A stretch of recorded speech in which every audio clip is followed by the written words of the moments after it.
जनाब मोहतरम सना खान एक मैं जुमला पेश करना चाह रहा। मेरी गल नूं अपने दिल ते भी ना लेना। मेरी ड्यूटी है कि मैं जेडे इंतजामिया होंदे उन्हां दे ज़ेरे साया रह के चलना होंदा है। जेड़ा मखसूस टाइम थानू दिता जाए उहदे अंदर रह के अपनी हाज़री नूं यकीनी बनावना है। भाई जी बैठे हो गोडे नाप के एक बार आखो ना सुभान अल्लाह। गोडियां तो हाथ लाओ, गोडे नहीं नपने भाई। अल्लाह पाक थोड़े गोडियां नूं सलामत रखे। कारी साहब तवज्जो करे, मालका आख्या नकीब नूं भी नात खां आवे ते ओनू इतना टाइम देना है। नकीब नात खावां नूं आख्या भी जदों मैं पैर ते हाथ लावां उदों मैक छड़ देना। और एक नात खां आया, उन्हें एक नात पढ़ी, नकीब ने पैर ते हाथ लाया, उन्हें दूई शुरू कर ली। उन्हें मोड़ हाथ लाया, उन्हें त्री शुरू कर ली। उस आगे यार तेन हटकिया भी आ भी ना ही करी जैसे उस नात मुका ले। तो उस आगे तू पैर ते हाथ लावे जा, हो सके 3 वारी तो लाया है। ओ हो सके जेडी ते तू लेंदा रहा वो लक्कड़ दी है। ओ लत मेरी पहले बज गई आई ते लक्कड़ दी लवा बैठा। हुण भाई नाथ खां मैनू दस लव्या भी लक्के डाली केड़ी है ते सही केड़ी है, क्योंकि मैं मुड़ पैर ते हाथ भी लावना है ते तुसां मैक भी छड्डना है।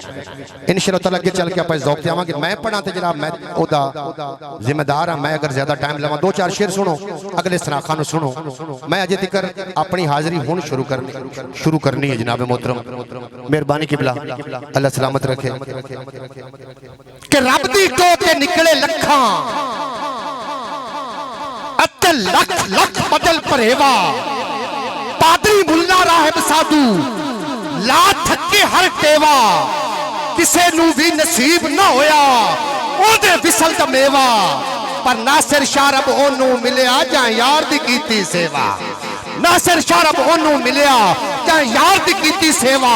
और बाबा बुल्ले शाह फरमाइंदे कि रब रब करते बुढ़ड़े हो गए, मुल्ला पंडित सारे रब दा खोज खुदा ना लब्बा। सजदे कर कर हारे ओए रब ता तेरे अंदर बसता, विच कुरान इशारे पर बुल्ले शाह रब ओनू मिलदा जेड़ा तन मन यार तुवारे। बुल्ले शाह रब ओनू मिलदा जेड़ा तन मन यार तुवारे। बुल्ले शाह रब ओनू मिलदा। बिल्कुल आखिरी शेर और अगले सना खान तुम समाप्त कर सो। जेडे जागदे बैठो तुम नारा लेना है जिहदी अख लग गई है जनाब मोहतरम। मैं चाहना कि शेर आप आगे चल के पढ़ते हैं इंशाअल्लाह ताला। एक जुमला ते अगले सना खान तुम सुनोगे। भाई जी तुम मेरे तवज्जो रखनी, जुमला ना जाया होवे। बंदे दी उम्र घनी तो घनी हो जावे ना घनी चोखी 80 साल हो जाती है। भाई तवज्जो करे, दे विच कोई गल है। 80 साल बंदे दी उम्र है, ज्यादा तो ज्यादा हो जावे तो कोई तरला मार के 100 वाले वग जावे तो वक्री गल है। 80 तो का कोई नहीं लगता। चलो तुम थोड़े थले आ जाओ, घोड़े ले आ जाओ। घोड़े की उम्र 15 तो 20 साल। चल इनू छड़ दो। मुर्गे ते आ जाओ। मुर्गा अंडे चू निकलिया, वो पहले मालिक नू फायदा दे के दूसरे को चला गया। उन्हें सांभया पालिया वडेरा किया, उन्हें गड्डी वाले नू बेच लिया, दूवे नू फायदा दे गया। गड्डी वाला बाजार च गया, उन्हें फटियां वाले नू बेच लिया, त्रीए नू भी फायदा दे गया। हुण फटियां वालियां दे कोल आपां वर्गे बंदे वग गए। उत्थे तो मुड़ अखीर ही हो गई ना।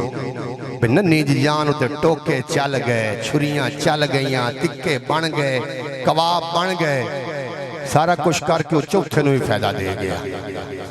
यार एक मुर्गा हो 4 मालिक राजी कीती बैठा है। तू इंसान, तू ते मैं इंसान हो के एक मालिक नहीं राजी कर सके। क्यों जी किबला? असी एक राजी मालिक नहीं कर सके। इंसान हो के मुर्गा हो के 40 दे उम्र लैके ते 4 मालिक राजी कीती बैठा है। बहरहाल इस पे मुकम्मल गौर करना है। अगले सनाखा नू सुनिए। तेरे चुमन के कदम बुलंदियां नू, कदम आका दा चुम के बुलंद हो जा। ओए सौदा लमीना कल दुकान तू, तू भी सजना इश्क पसंद हो जा। ते जो कहंदी है भई कवे दुनिया बस आका दा तू पाबंद हो जा।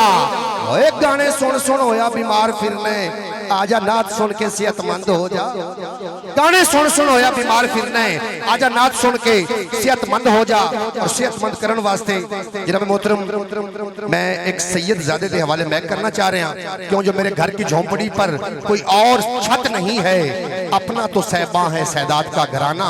अल्हम्दुलिल्लाह तशरीफ फरमा ने मैं गुजारिश करदा सैयद चांद शाह शिराजी साहब ने आप आमन और मदनी माहिदी बारगाह नजराना अकीदत पेश फरमावन।